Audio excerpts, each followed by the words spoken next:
بات آپ سمجھے نہیں؟ مسئلہ آگے ذہن میں. یہ دوسرا مسئلہ اس آیت سے ثابت ہو رہا ہے. كذلك يبين الله لكم الآيات لعلكم تتفکرون فی الدنیا والآخرہ. اسی طرح اللہ رب العالمین تمہارے لیے نشانیاں بیان کرتا ہے تاکہ تم سوچو بچار کرو دنیا کے معاملات میں اور آخرت کے معاملات میں. توجہ ہے. تو اب یہ ساتھ شروع ہو گئی آیت نمبر 220. وَيَسْأَلُونَكَ عَنِ الْيَتَامَى قُلْ إِصْلَاحٌ لَهُمْ خَيْرٌ وَإِن تُخَالِطُوهُمْ فَإِخْوَانُكُمْ وَاللَّهُ يَعْلَمُ الْمُفْسِدَ مِنَ الْمُصْلِحِ وَلَوْ شَاءَ اللَّهُ لَأَعْنَتَكُمْ إِنَّ اللَّهَ عَزِيزٌ حَكِيمٌ. توجہ ہے. لوگ یتیموں کے ساتھ یتیموں کا خیال کرتے. یتیم کے بارے میں نے پہلے آپ کو بتا دیا، وہ نابالغ لڑکے اور لڑکیاں جن کا باپ فوت ہو جائے وہ یتیم ہے. جب یتیم ہے تو لوگ دیکھتے بھئی مالدار ہیں، ان کے ساتھ رہتے، ان کا کھا جاتے، سارا ان کا کھا جاتے، مال سارا کھا جاتے، خود نہ کماتے. بھئی ٹھیک ہے اس کو باپ سے مال ملا ہے تو لہذا کھاؤ. بہانہ ہوتا بھئی ہم ان کا خیال کر رہے ہیں. تو اس پہ اس کی جب مذمت قرآن عظیم کی بعض آیات میں فرمائی گئی. اب لوگوں نے کیا کیا؟ لوگ الگ ہو گئے. اب ان یتیموں کے مال کا کون خیال کرے؟ یتیموں کی پرورش کون کرے؟ خود یتیم جو ہے پریشانی میں بن گئے. بات سمجھے نہیں؟ اب ان کا مال ہے وہ ضائع ہو رہا ہے. بچے ہیں ان کی خبر گیری کے لیے بندہ ہی کوئی نہیں ہے. اب صحابہ کرام نے رسول اللہ صلی اللہ تعالی علیہ وآلہ وسلم سے پوچھا کہ یا رسول اللہ اب اگر ان کو اسی حال پہ چھوڑ دیا جائے یہ تو ان کی زندگیاں برباد ہو جائیں گی، مال ان کے برباد ہو جائیں گے. تو اللہ رب العالمین نے وہ بیان فرمایا وَيَسْأَلُونَكَ عَنِ الْيَتَامَى تم سے پوچھتے ہیں یتیموں کے بارے میں. قُلْ إِصْلَاحٌ لَهُمْ خَيْرٌ بات یہ کہ ان کی اصلاح کی جائے، ان کی بھلائی کی جائے. ٹھیک ہے نا؟ یہ طریقہ نہیں کہ آپ چھوڑ دیں ان کو ان کے حال پہ چھوڑ دیں، ان کے مال کو ان کے حال پہ چھوڑ دیں. نہ مال کی خبر گیری کرنے والا کوئی ہو، نہ ان کی پرورش کرنے والا کوئی ہو. یہ درست نہیں ہے. ان کی اصلاح کریں. ہاں ان کے ساتھ آپ رہتے ہیں توجہ رکھیں. وَإِن تُخَالِطُوهُمْ فَإِخْوَانُكُمْ تم ان کے ساتھ رہتے ہو تو ان کی حیثیت تمہارے لیے دینی بھائیوں کی سی ہے. ان کی حیثیت تمہارے لیے دینی بھائیوں کی سی ہے. آپ غور کریں. ہوتا یہ ہے کہ آپ جب انہیں کھلاتے ہیں تو کبھی ایک لقمہ آپ کے منہ میں بھی چلا جاتا ہے. آپ کی محنت کوشش جو ہے ان کے لیے ہے، لیکن کبھی کچھ نہ کچھ آپ کے پیٹ میں بھی چلا جاتا ہے. ایسا ہو جاتا ہے جب آپ مل کر بیٹھیں گے، آپ ان کے ساتھ رہیں گے تو پھر اجتناب بہت مشکل ہوتا ہے. آپ سمجھ رہے ہو نہیں؟ تو اللہ رب العالمین نے اس کے لیے فرمایا واللہ یعلم المفسد من المصلح. اللہ جانتا ہے کہ تم نے یہ جو تم نے کھایا ہے یہ افساد کی نیت سے کھایا ہے، اصلاح کی نیت سے کھایا ہے. اب تم ساتھ اس لیے مل بیٹھے ہو بھائی چلو مجھے کمانا نہ پڑے، اسی کے مال سے میں بھی کھاتا رہوں گا. یہ مفسد ہے. تم ساتھ اس لیے بیٹھے ہو کہ بھائی اگر میں اپنے کام میں لگ جاؤں گا تو ان کی زندگی برباد ہو جائے گی، ان کی اصلاح کون کرے گا؟ تو تم اس لیے اپنے آپ کو ہمت اور گوش کر کے ان کی خدمت میں، پرورش میں، ان کے مال کی اصلاح میں مصروف ہو. جب یہ اس میں مصروف ہو تو تھوڑا بہت تو تم کو لینا پڑے گا. تم اپنا کیسے گزارا کرو گے؟ تو اب تم اصلاح کی نیت سے ملے ہو یا افساد کی نیت سے ملے ہو. رب نے فرمایا واللہ یعلم، رب اس بات کو جانتا ہے. بات سمجھے؟ یعنی خلاصہ گفتگو یہ ہے کہ اس آیہ مقدسہ میں ان جملوں میں یتیم کے احکام ہیں کہ یتیم کی پرورش کی جائے، نگرانی کی جائے. اور اس پرورش اور نگرانی کے دوران اگر کسی وجہ سے، مخالطہ کی وجہ سے انسان کے پاس اس کا مال غیر قصدی طور پر آ جاتا ہے تو اس پر مواخذہ نہیں ہے. مسئلہ سمجھے؟ ٹھیک ہو گیا؟ تک تو نہیں گئی جی؟ تم نے رجسٹر ہی نہیں کھولا، تھکنا کیسے ہے جی؟ توجہ ہے نا؟ آیت نمبر 220، آیت نمبر 221 توجہ ہے. مشرک عورت ہو، مشرک مرد ہو، مسلمان کو اس سے نکاح کی اجازت نہیں. توجہ ہے؟ مرد مسلمان، عورت مشرکہ. عورت مسلمان، مرد مشرک. نکاح کی اجازت ڈر کیوں رہے ہو؟ نکاح کی اجازت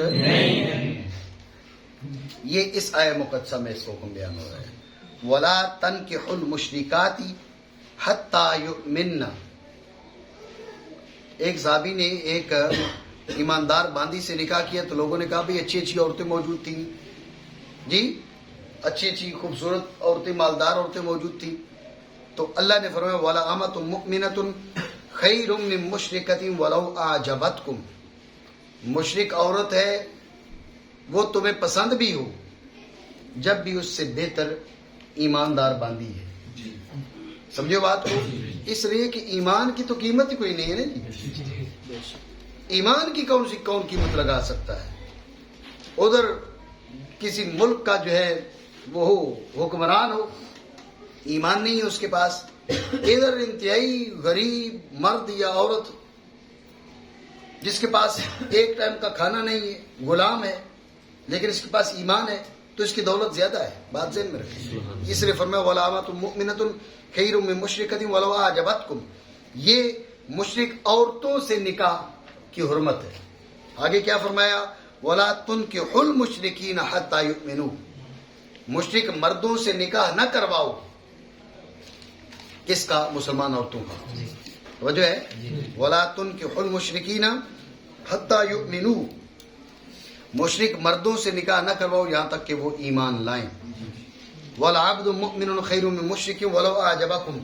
اگر ایک غلام ہے اور ایماندار ہے، ادھر مشرک ہے اور تمہیں اچھا بھی لگتا ہے، بہت اعلیٰ نسل کا، اعلیٰ قوم کا اور اعلیٰ خاندان کا، بڑا مالدار ہے لیکن ہے مشرک، فرمایا یہ جو ایماندار غلام ہے یہ اس سے بہتر ہے اللہ کے دربار میں.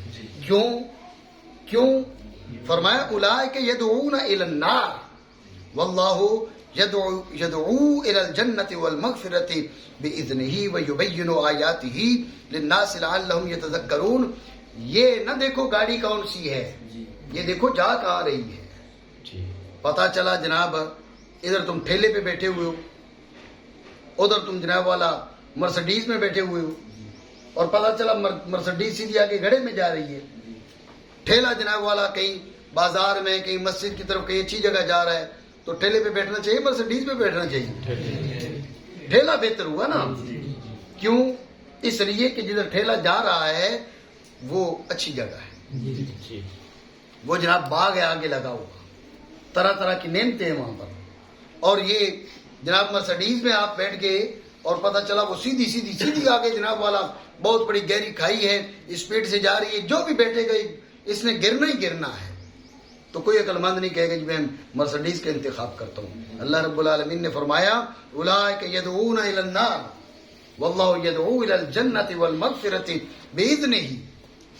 وہ تمہیں بڑے اچھے لگ رہے ہیں کفار، وہ تو ان کی گاڑی تو جہنم جا رہی ہے، بیٹھو ساتھ. اور اللہ رب العالمین پر جو ایمان لاتے ہیں، غلام ہیں، باندیے ہیں ایماندار، ان کی گاڑی جنت جا رہی ہے.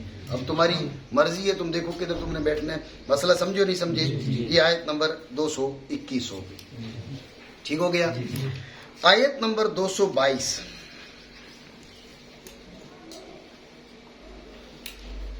توجہ ہے؟ چلیں ہیں؟ آیت نمبر 222. اس آیت میں حیض، عورتوں کو ماہانہ جو ایام ہوتے ہیں اور ان میں ان کو خون جاری ہوتا ہے، اس کے احکام کا بیان ہے. اصل میں جو یہود اور نصارہ تھے یہ حیض والی عورتوں کے بارے میں افراط اور تفرید کا شکار تھے. ٹھیک ہے؟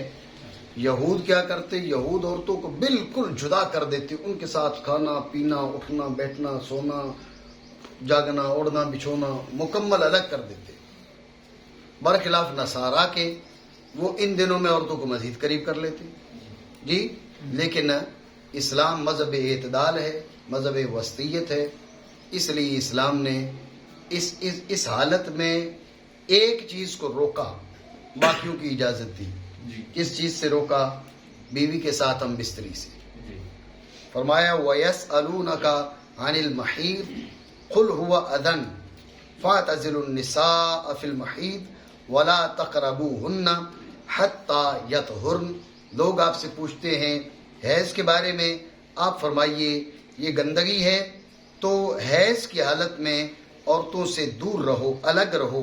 ولا تقربوہن، قرب سے مراد ہے ہم بستری. حتی یطہرن، یہاں تک کہ وہ پاک ہو جائے. فَإِذَا تَطَهَّرْنَ فَأْتُوهُنَّ مِنْ حَيْثُ أَمَرَكُمُ اللَّهُ، جب وہ پاک ہو جائیں تو اب جہاں سے اللہ رب العالمین نے تمہیں حکم دیے وہاں سے تم ان کے پاس آ سکتے ہو. توجہ ہے نہیں ہے؟ مسئلہ ہے ذہن میں؟ ٹھیک ہو گیا. یہ پھر کتب فقہ میں ہمارے فقہاء نے اس کی تفصیلات بیان کی ہیں کہ حالت حیض میں کیا حرام ہے. ویسے حالت حیض میں کیا حرام ہے، تو ایک رائے یہ ہے کہ ناف سے لے کر گھٹنے تک عورت کی قربت حرام ہے. ایک رائے ہمارے حنفی فقہاء کی یہ ہے کہ ناف سے لے کر گھٹنے تک حرام نہیں ہے، فقط ہم بستری حرام ہے. امام محمد رحمہ اللہ تعالیٰ وغیرہ کی یہ رائے ہے. احتیاط اسی میں ہے کہ ناف سے لے کر گھٹنے تک کے ہے، اس میں قربت نہ کی جائے. باقی اگر کوئی بیوی کے ساتھ لیٹتا ہے اور ایک بستر پر لیٹتے ہیں، اس میں کوئی حرج نہیں ہے. بات سمجھے نہیں سمجھے؟ ٹھیک ہو گیا. اس میں بوس و کنار ہے، اس میں بھی کوئی حرج نہیں ہے. ناف سے لے کر گھٹنے تک کے ہے، یہ قربت نہیں ہونی چاہیے. تو یہ فَاعْتَزِلُوا النِّسَاءَ فِي الْمَحِيضِ، محیض میں، محیض کے جائے حیض کے اس کا اگلا مقام فرج، اس مقام میں کیا کرو؟ الگ رہو. وہی ہم بستری جو کہا، بھائی ہم بستری نہ کرو. فَاعْتَزِلُوا النِّسَاءَ فِي الْمَحِيضِ، جائے حیض سے دور رہو، جائے حیض سے دور رہو. وَلَا تَقْرَبُوهُنَّ حَتَّى يَطْهُرْنَ، جب تک پاک نہیں ہو جاتی قریب نہ ہو. تم نے کتب اصول میں پڑھا ہوگا کہ حَتَّى يَطْهُرْنَ اور حَتَّى يَطَّهَّرْنَ دونوں قرأتیں ہیں. یطہرنا ہے پاک ہو جائیں، اس کو ہم معمول کرتے ہیں 10 دنوں پر. 10 دنوں میں پاک ہوتی ہیں تو اب غسل کے بغیر بھی بیوی کے پاس جایا جا سکتا ہے. اور اگر 10 دنوں سے پہلے وہ پاک ہو جاتی ہے، خون آنا رک جاتا ہے، تو اب حتی یطہرنا اس قرات پر عمل ہوگا. وہ غسل کریں گی تو پھر بیوی کے پاس جایا جا سکتا ہے، اس سے پہلے نہیں. بات سمجھے نہیں سمجھے؟ ٹھیک ہو گیا. فَإِذَا تَطَهَّرْنَ فَأْتُوهُنَّ مِنْ حَيْثُ أَمَرَكُمُ اللَّهُ، جب کیا ہو؟ وہ پاک ہو جائیں تو اب جہاں سے تمہیں اللہ نے حکم دیا وہاں سے ان کے پاس آ سکتے ہو. توجہ ہے؟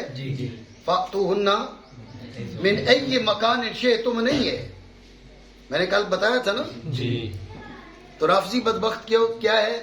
رافضیت انتہائی گندا مذہب ہے، انتہائی گندا مذہب ہے. سمجھے بات کو؟ یہ تو کچھ بیروپیے ہیں نا جنہوں نے کہہ دیا بھائی ٹھیک ہے حضرت مولا علی کا ذکر زیادہ کر لو تو شاید یہ بھی رافضیت بن جاتی ہے. یہ بات کر کے حقیقت میں رافضیت کے اصل چہرے کو چھپایا جا رہا ہے. بات سمجھو نہیں سمجھی؟ اگر یہ کہا جائے بھائی ٹھیک ہے جی جو سر سے گنجا ہو وہ وہابی ہوتا ہے، جو سر سے گنجا ہو وہ وہابی ہوتا ہے، تو اب پھر کیا لوگ سمجھیں کہ بھائی ٹھیک ہے وہابیت کوئی بری بات نہیں، خالی سر سے گنجا ہونا وہابیت ہے. لوگ تو یہ سمجھیں گے نا. لیکن اگر یہ بتایا جائے وہابیہ اور دیوبندیہ کے اصل نظریات بتائے جائیں، آپ سمجھ رہے ہو؟ میں اسی لیے غیر مقلدین کے جو مسئلہ ہے نا رفع دین والا میں نہیں پڑھتا، اس میں روکتا ہوں. میں کہتا ہوں ان مسائل میں نہ پڑھو. جو ان کی بدعقیدگیاں ہیں ذات و صفات کے بارے میں وہ بتاؤ نا. اب ہمارے خطیبوں کو آتی نہیں ہے، وہ رفع دین کو لے کر امین بلجار کو لے کر جناب والا کر رہے ہیں، شور مچا رہے ہیں. یہ درست نہیں ہے. اگر آپ اوریجنل فیس ان کا نہیں دکھائیں گے تو لوگ دھوکے میں رہ جائیں گے. اس لیے یہ علی کرنے کو رافضیت کہنے والے حقیقت میں یہ رافضیت کا اصلی مکروہ چہرہ چھپا رہے ہیں. سمجھے بات کو؟ یہ انہوں نے رافضی کا لوگوں نے ایکسپٹ کر لیا، ٹھیک ہے یہ رافضیت ہے، فلیشہد الثقلان انی رافضی. چل تو یہ سمجھتا ہے بھئی علی کرنا رافضیت ہے، یہ رافضیت ہے، چل میں رافضی ہوں. رافضیت انتہائی مکروہ قسم کا مذہب ہے. میں نے بعض مضامین میں لکھا بھی ہے، میں نے کہا یہودیت کی گوت ہے سب کاسٹ، یہ یہودیت کی سب کاسٹ ہے رافضیت. سمجھے بات کو؟ آپ کے جتنے شرع شریف نے جتنی چیزیں حرام کی ہیں اس کو کسی نہ کسی طرح مروڑ مراڑ کے ان کے یہاں جائز ہے. یہ تو میں عورتوں کی بات کر رہا ہوں، یہ مردوں کے ساتھ الواتت بھی ان کے یہاں جائز ہے. ہاں بعض ان کے علماء نے لکھا ہے اور بعض نے کہا کہ بھئی اس سے انسان کے اندر عاجزی اور انکساری آتی ہے. ہاں باقاعدہ بالکل حوالہ میں نہ دوں تو میں مجرم ہوں، حوالہ سے میری ذمہ داری ہے. اس سے جو ہے وہ انسان میں عاجزی اور انسان میں تکبر بڑھ جائے. یہ کہ پھر الفاظ میرے ہیں، میں تکبر بڑھ جائے تو پھر اس کو چاہیے الواتت کروا لے. بھائی بیماری لگ جائے تو پھر حل تو کرنا چاہیے نا، اس کی بھی بیماری لگ جائے تو پھر جو ہے وہ دوا تو لینی چاہیے نا.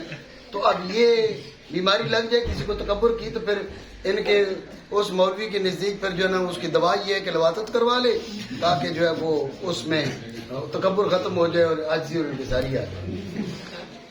یہ دین ہے، یہ مذہب ہے. لیکن میں آپ کو یہ بات بتا رہا ہوں، جو لوگ صرف علی علی کرنے کو انہوں نے رافضیت بنا لی ہے نا، انہوں نے یہ رکاوٹ ہے رافضیت کا مکروہ چہرہ لوگوں کے سامنے آنے کے سلسلے میں رکاوٹ ہے.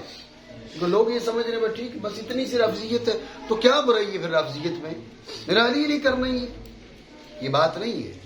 اور یہ بھی میں آپ کو بتاؤں، مولا علی کو سید ابوبکر صدیق سے افضل سمجھنا بھی رافضیت نہیں ہے. سمجھ رہے ہو؟ جی تفصیلیت ہے، رافضیت نہیں ہے. یہ رافضیت نہیں ہے. رافضی تم سے کبھی نہیں بات کرے گا کہ مولا علی افضل ہے یا سید ابوبکر صدیق افضل ہے. رافضی تمہیں کبھی نہیں کہے گا کہ مولا کائنات کا نمبر پہلے ہے اور دوسرا نمبر سید صدیق اکبر کا ہے. بات میری کہیں اور چلی جائے گی. توجہ ہے؟ کیوں؟ وہ ابوبکر صدیق کو مومن ہی نہیں مانتا. وہ مومن ہی نہیں مانتا، تو کہہ رہے وہ دوسرے نمبر پر مانتا ہے. یہ بات نہیں ہے. رافضی افضلیت کے مسئلے پہ بات ہی نہیں کرتا. وہ سید ابوبکر صدیق کی افضلیت کے مسئلے پہ بات نہیں کرے گا. کیوں کرے؟ جب وہ ایمانداری نہیں سمجھتا. بات میری سمجھ رہے؟ یہ ان حضرات نے رافضیت کا جو مکروہ چہرہ ہے اس کو چھپانے میں یہ لوگ کردار ادا کر رہے ہیں، سنیوں کا رافضی بول کے. وہ جتنے مولائی حضرات ہیں علی علی کرنے والے، ان کو کہنا رافضی، ان کو کوئی فرق نہیں پڑتا. کیوں؟ وہ سمجھ چکے ہیں کہ ان کی نظر میں رافضی وہی ہے جو علی علی کرے. ٹھیک ہے، زیادہ سے زیادہ جو تفضیلی ہو، جو مولا کائنات کو سید ابوبکر صدیق سے افضل مانے تو بھئی وہ رافضی ہے. وہ کہتے ہیں ٹھیک ہے رافضیت اتنی بات ہے، رافضی صرف اتنا ہوتا ہے تو چلو پھر ٹھیک ہے. اب وہ حقیقی جو روافض ہیں، شیعہ حضرات جو ہیں، ان کو بھی اتنا برا نہیں سمجھے گا جب اس کو پتا چلے نا لا حول ولا قوت الا باللہ کہ وہ ہماری ماں سیدہ عائشہ صدیقہ رضی اللہ تعالیٰ عنہا پہ زنا کی تہمت رکھتے ہیں.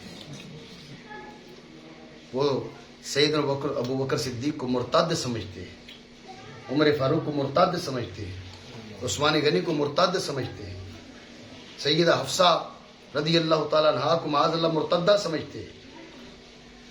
جی تب اس کو پتا چلے گا کہ ان کمینوں اور گھٹیا لوگوں کا مذہب کیا ہے. وہ کیوں بحث کرے گا آپ سے ابو بکر صدیق کی افضلیت پر جب وہ مومن ہی نہیں مانتا، جو مسلمان ہی نہیں مانتا، وہ معاذ اللہ مرتد مانتا ہے. گنتی کے چند صحابہ ہیں جن کے علاوہ باقی سارے صحابہ کو مرتد سمجھتے ہیں، وہ رافضی ہے. توجہ ہے؟ ہاں یہ بات ذہن میں رکھیں. تو رافضیت ہم پر پابندی ہے. ہم صرف جو ہے نا ہم یہ کہتے ہیں جب تک اسلام کی گنجائش ہے تو ہم اس کو کافر نہیں کہیں. جب تک کسی میں اسلام کی گنجائش ہو ہم کافر نہ کہیں.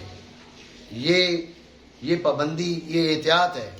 اگر یہ احتیاط نہ ہو تو ایسے لوگوں کا اسلام کے ساتھ کوئی تعلق ہی نہیں ہے. یہ لوگ انہوں نے اسلام کا بھیس اور اسلام کا لبادہ فقط اس لیے اوڑھا کہ اس کو اسلام کو بدنام کرنے کے لیے، اسلام کو کمزور کرنے کے لیے. کیونکہ خانہ جنگی جو ہوتی ہے وہ زیادہ نقصان دہ ہوتی ہے. یہ مسلمانوں کے اندر گھسے تاکہ ہم ان کے ساتھ بیٹھ کر ان کے ساتھ لڑیں, ان کا روپ دھار کے لڑیں. ہمارے یہاں جتنی چیزیں حرام ہیں وہ ان کے یہاں کسی نہ کسی زاویے سے, کسی نہ کسی اینگل سے جائز ہیں. اب متا جائز نہیں ان کے یہاں جی. اب یہ بتایا جائے کہ متا میں اور زنا میں کیا فرق ہے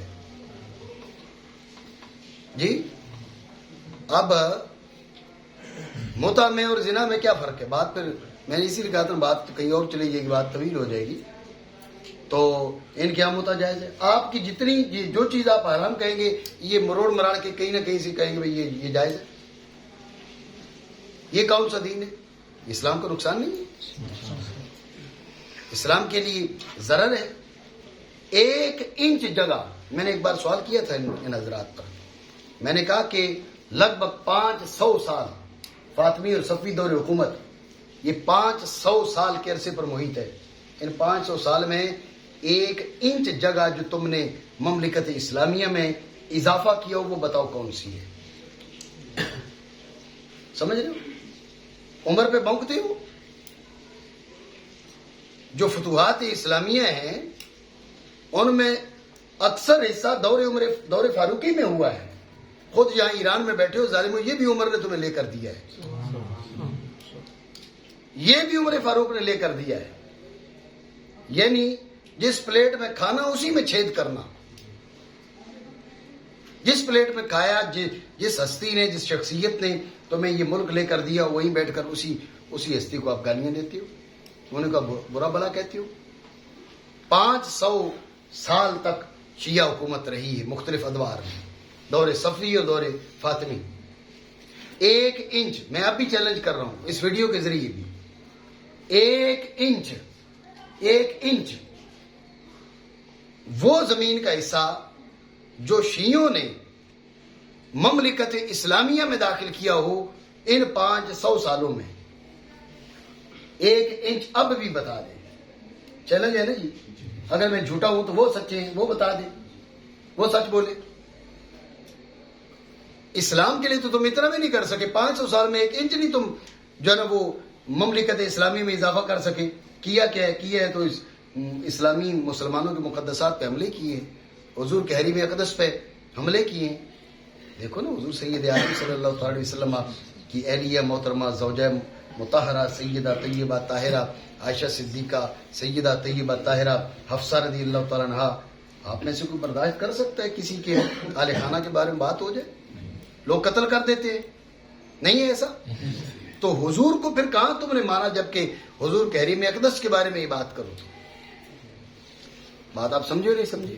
اس لیے یہ بات ذہن میں رکھیں, جو حضرات شیعیت کا, رافضیت کا چہرہ فقط یہ بیان کرتے ہیں وہ جی وہ مولا علی کا نام زیادہ لیتے ہیں, وہ جی مولا علی کو ابوبکر صدیق سے افضل مانتے ہیں, یہ ان کا چہرہ چھپانا چاہتے ہیں. نیت ان کی کچھ بھی ہو, لیکن ان کا یہ جو فعل ہے اس فعل کی وجہ سے ان کا چہرہ چھپ رہا ہے, ان کا حقیقی چہرہ سامنے نہیں آ رہا. وہ مولا کائنات کو ابوبکر صدیق سے افضلیت کے مسئلے پہ بات ہی نہیں کریں گے جب وہ ابوبکر صدیق کو ایماندار ہی نہیں سمجھتے, مسلمان ہی نہیں جانتے, مرتد جانتے معاذ اللہ من ذالک. اور تم کہتے ہو نہیں, ان کا جو نصاب ہے وہ افضلیت ہے, وہ تفضیل نہیں ہے. ان کا نصاب تفضیل نہیں ہے, ان کا ٹاپک تفضیل نہیں ہے.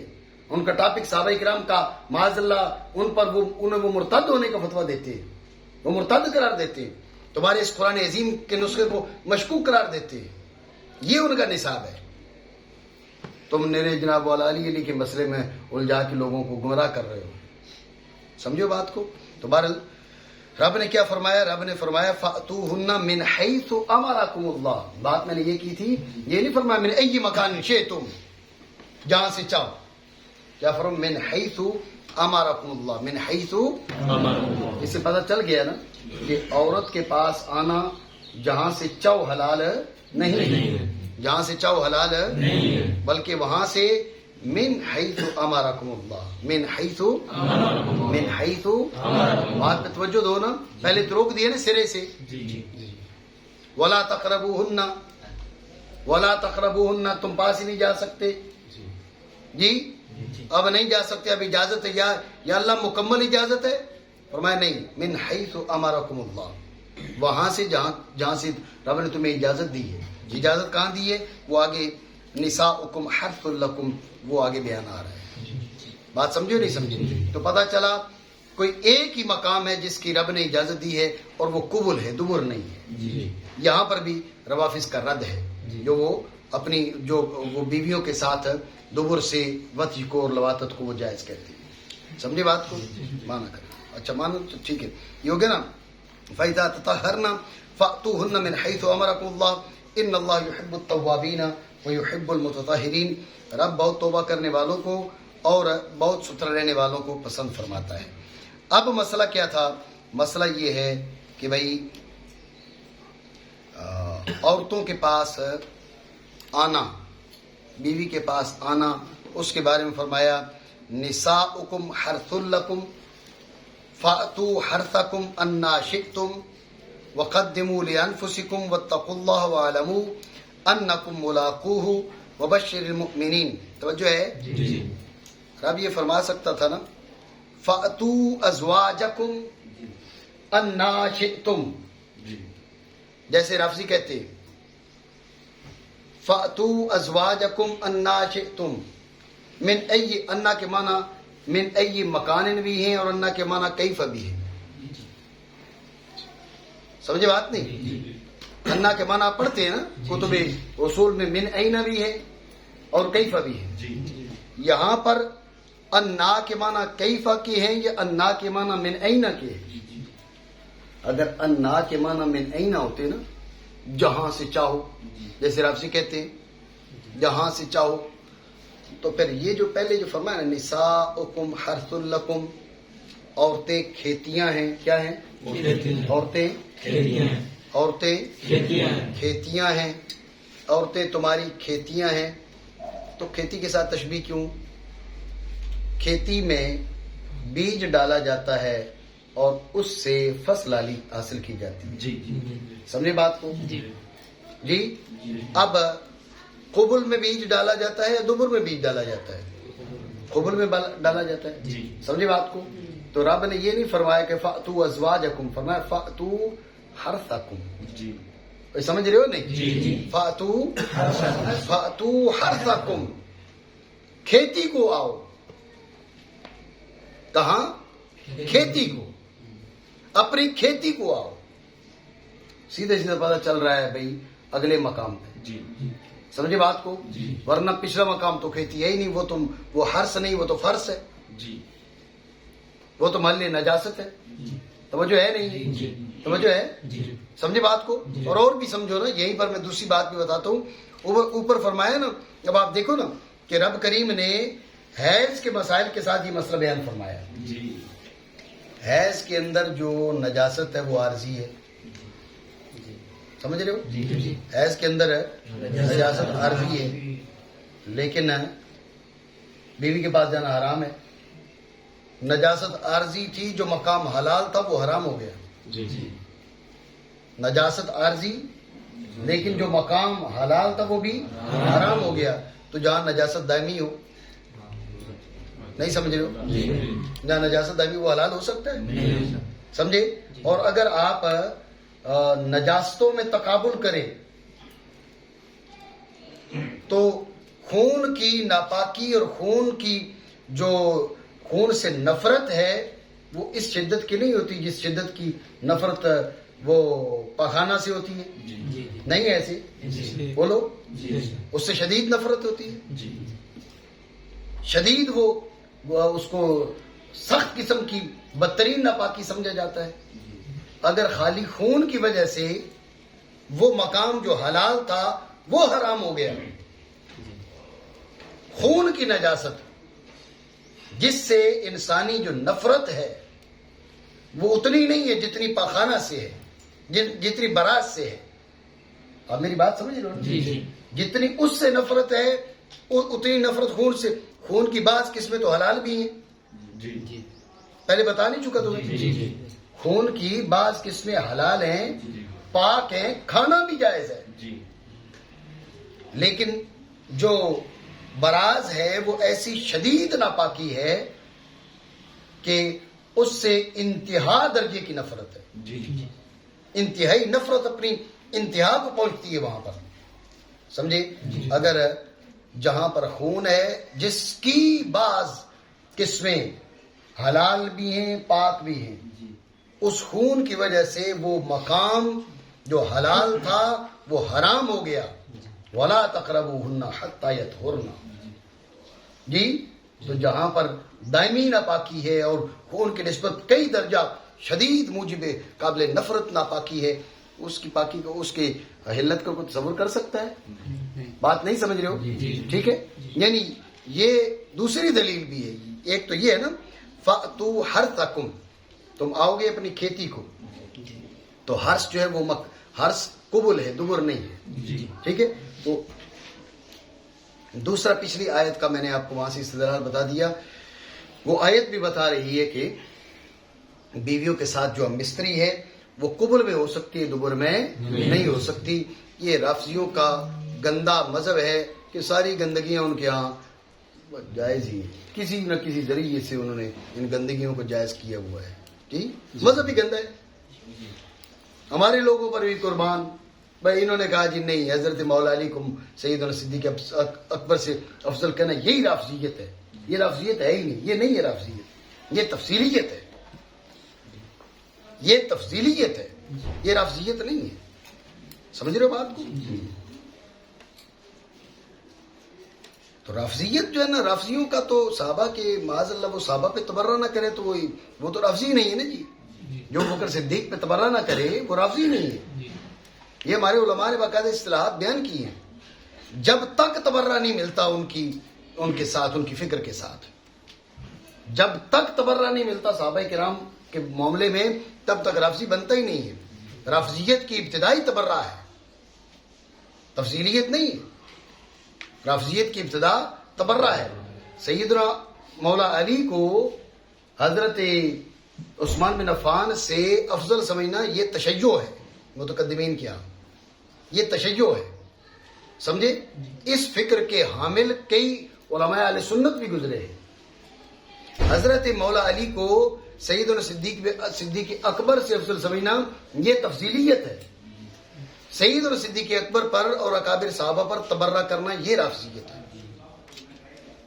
ٹھیک ہے. تو رافضیت انتہائی گندا مذہب ہے، اس کی حقیقت بیان کرو.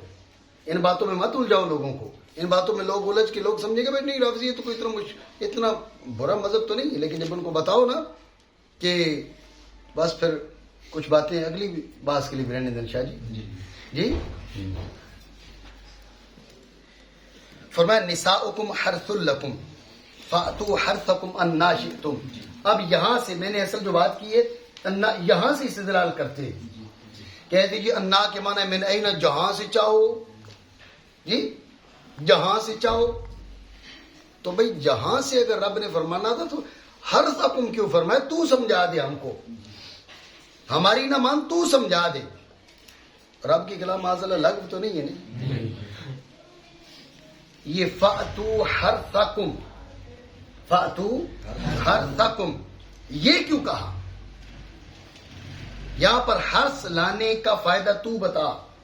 اگر انا کے معنی من اینا ہے، جہاں سے چاہو، تو پھر حرثکم کا کیا مطلب ہوا؟ بات سمجھو نہیں سمجھی؟ دیں جواب. نساؤکم حرث لکم، پہلے حرث فرمایا، اتنا اس جملے کا بھی کوئی فائدہ نہیں رہے گا. نساؤکم حرث لکم اس کا کوئی فائدہ نہیں رہے گا رافضیوں کے مذہب کے مطابق. فاتوا حرثکم اس کی جگہ فاتوا ازواجکم ہو سکتا تھا. ازواجکم کے بجائے حرثکم فرمانے کا کیا فائدہ؟ رافضی بتائے، نہیں بتا سکتا. اگر انا من اینا کے معنی میں ہو، ایک فائدہ نہیں بتا سکتا.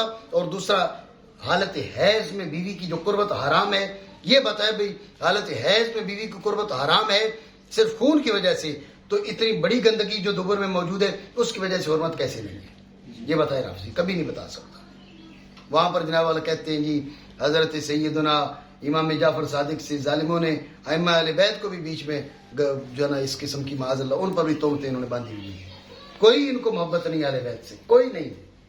ساری ان گندگیوں کا جو ہے وہ یہ تھوپتے ہیں ائمہ اہل بیت پر، وہ نہیں جی یہ امام جعفر صادق کا فرمان ہے، معاذ اللہ من ذالک۔ اللہ رب العالمین نے انہیں طیبین طاہرین بنایا ہے، مطہرین بنایا ہے، وہ چادر تطہیر کے سائے میں ہیں، معاذ اللہ وہ ایسی باتیں کیسے کر سکتے ہیں؟ انہوں نے یہ بات نہیں کی، یہ ان کا جھوٹ ہے ان کا، سمجھ رہے ہو بات؟ تو فَأْتُوا حَرْثَكُمْ أَنَّا شِئْتُمْ، تو ذہن میں رکھے اَنَّا شِئْتُمْ کے معنی ہے کیف شئتم، کیا میں نہیں شئتم نہیں کیف شئتم، جیسے تم چاہو، جہاں سے نہیں جیسے، سمجھے بات کو؟ ٹھیک ہے آگے چلیں جی، ایک ہی آواز آئی ہے تمہاری، ٹھیک ہے